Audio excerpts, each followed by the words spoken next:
Hi everyone, it's Carbundance and we are going straight into what I ate a year ago and 1 week ago. My other topic video about calories in, calories out, I have in a separate video. I'm trying a new format, so we just have specific topics per video. So check that out as well. It's a super hot topic because yeah, everyone's talking about calories in, calories out, and I share my thoughts on that there because I used to be also believing in that or kind of acting according to that.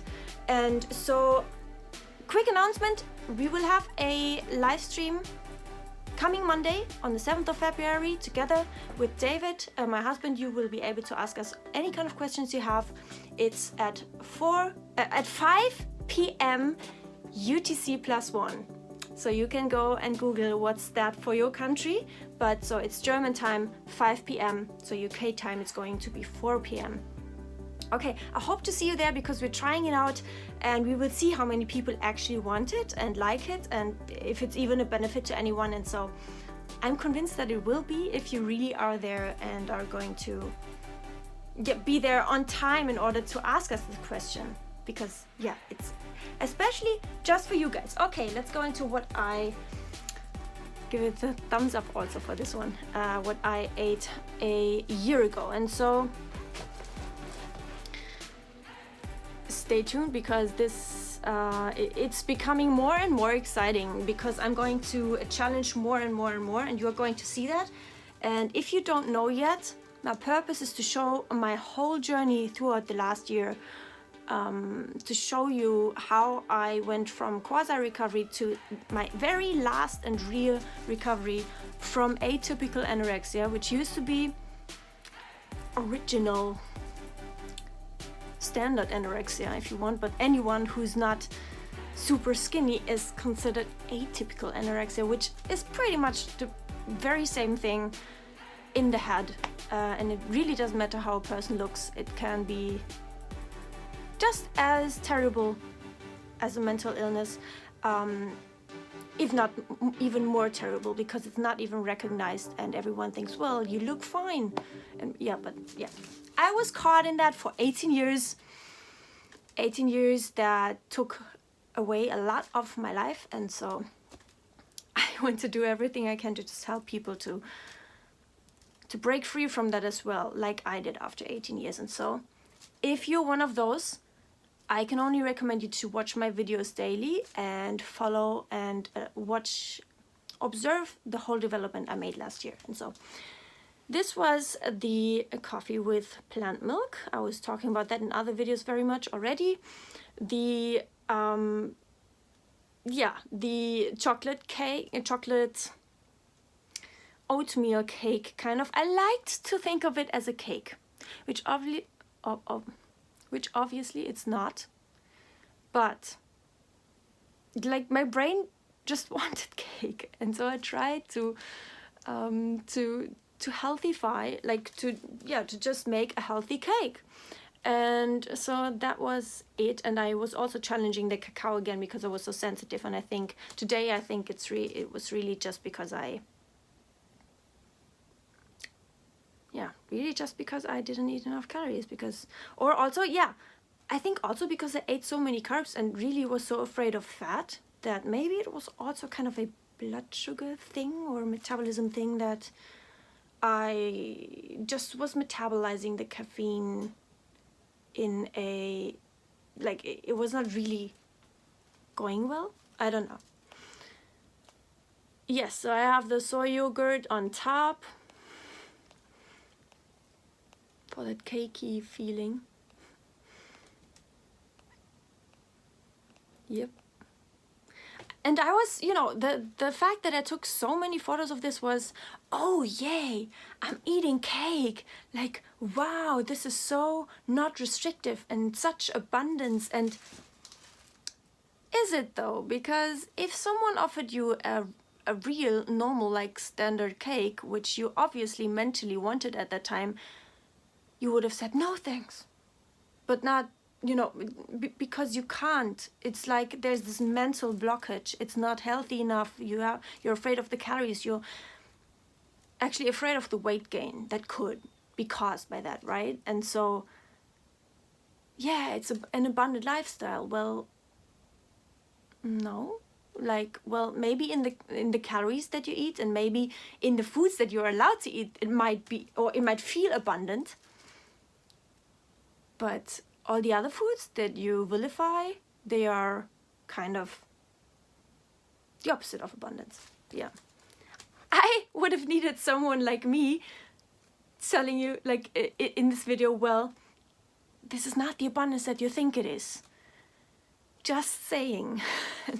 These kind of people who are actually reminding me of that I was watching back then, I actually was like, well, no, it is. And I was like really defensive, really angry kind of, and you don't know what you're talking about. And yeah, I just felt so offended. And so if you are feeling this when I'm talking about this, then chances are that you are just defending your eating disorder, or let's say the eating disorder is trying to defend you and justify you. Yeah, I'm always coming from a place of love. Sometimes we need tough love, right? And so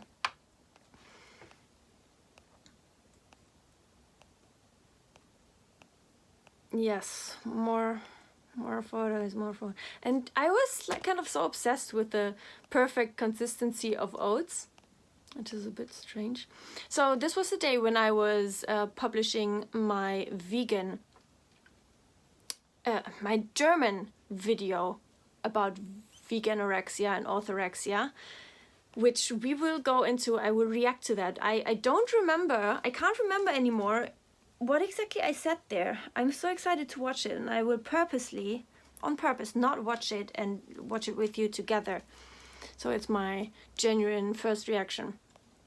The usual nice cream. Do we have some nuts? No, I haven't challenged the nuts yet. Only the soy flakes so far, but you know, they helped me to get rid of the, oh, it's too much protein or too much fat thing, but still everything had to be so whole food. As we can see, this is a screenshot I took on that day. Snickers, thumbs down. It's by Mrs. Jacked on Plants, and then there's a medjool date filled with peanut butter, and then it says medjool date stuffed with peanut butter, tastes just like Snickers but better, and gets a thumbs up. And it's like, this is what I screenshotted because Snickers has always been my favorite bar as a child, and you can just see, like, this is exactly what I thought I had to do for the rest of my life, and this is what anorexia made me do. Just healthify everything. We need more fiber. We need everything that we eat to be as satisfying and as filling and as perfect and as wholesome as possible. And only then we are allowed to consume it, and only then we can trust our body. But the thing is, that's not how it is. You can have a Snickers, and I bet you it will even be more satisfying than the medjool date stuffed with peanut butter. Let's also note that this does not mention chocolate. Chocolate is a mandatory part, an obligatory part of, do you say obligatory?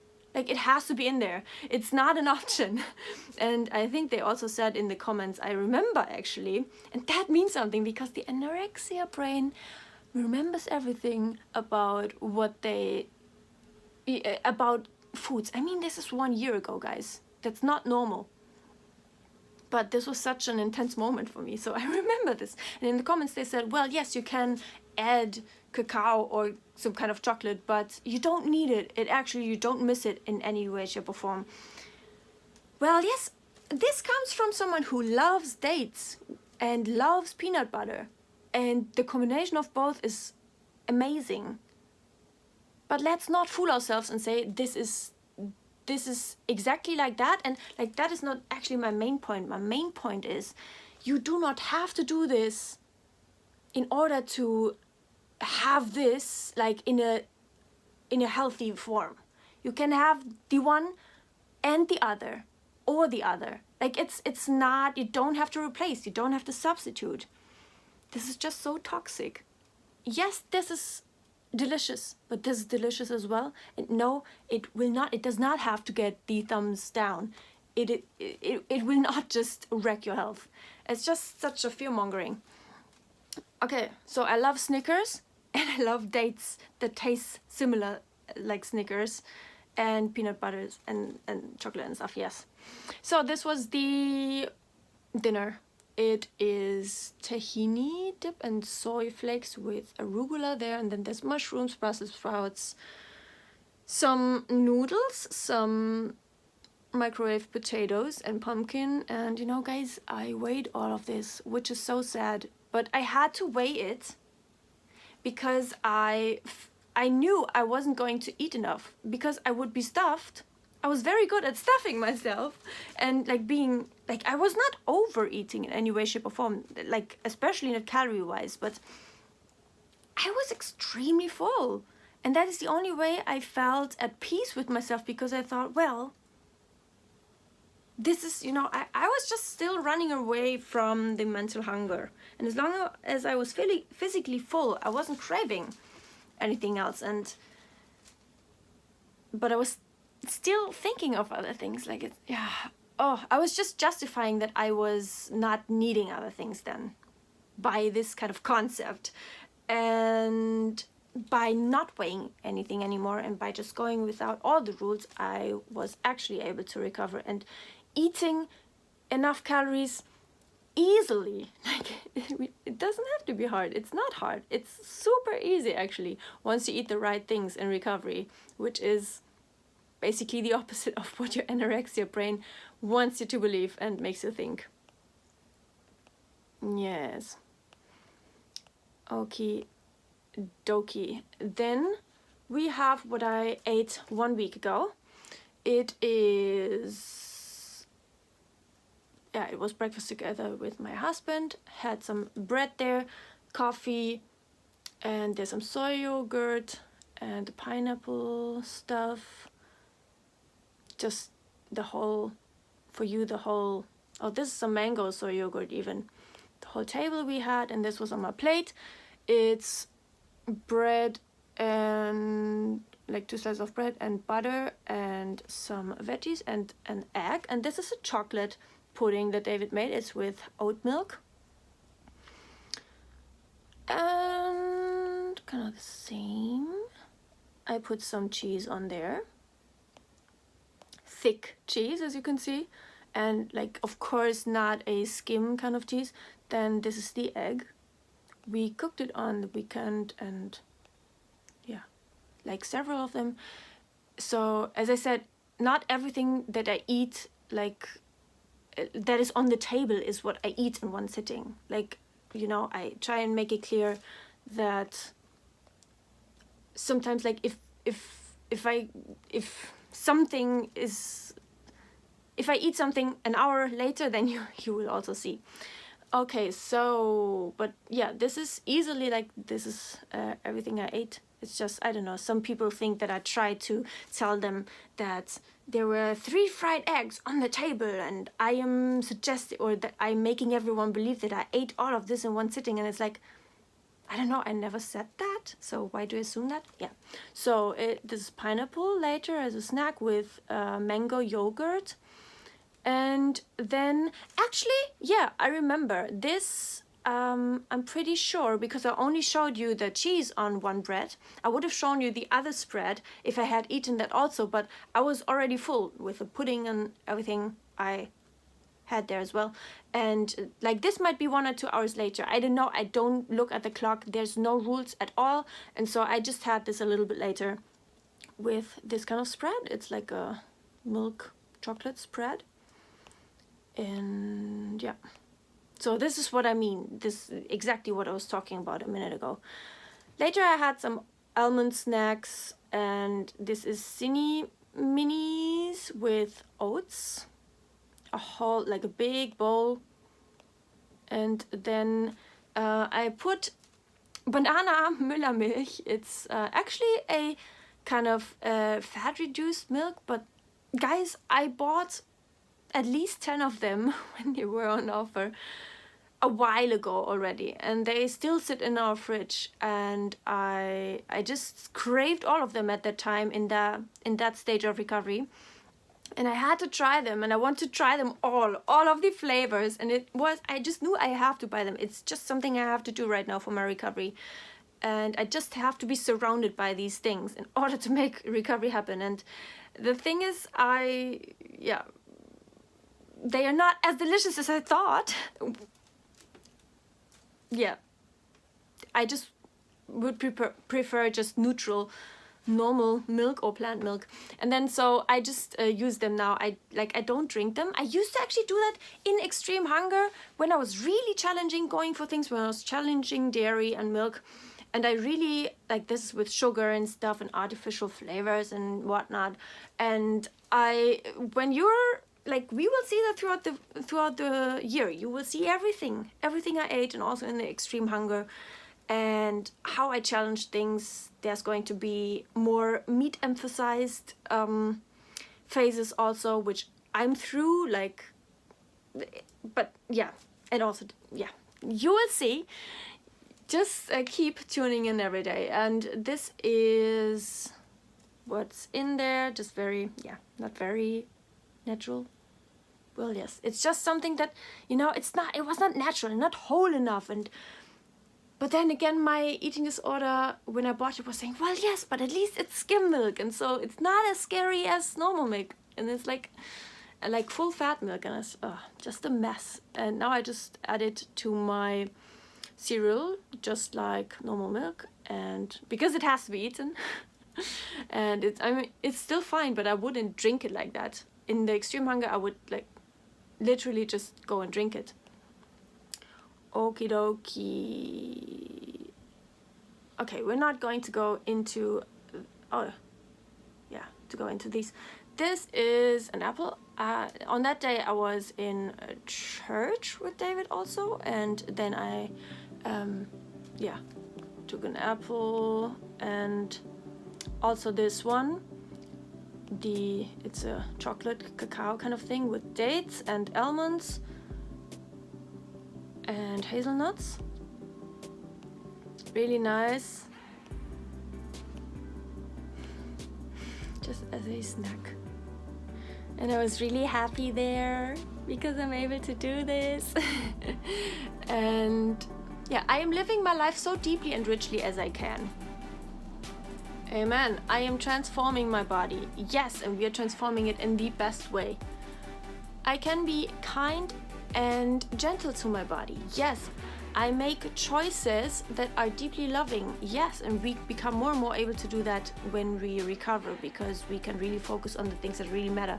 I'm a good listener, for example. I am now. I wasn't so much before. I'm more present now. I am abundant. Yes. I let go and let be. We let go of control. We let ourselves be. I am learning how to love my body. And yes, and so many people don't know, the more you recover and the more you let go of control, the more you become able to learn to love your body. It happened with me. I couldn't believe that before. I can do hard things. Everyone with a restrictive eating disorder can do hard things. They actually proved that already.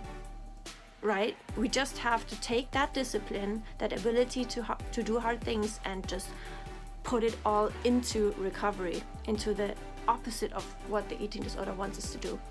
Let there be peace on earth, and let it begin with me.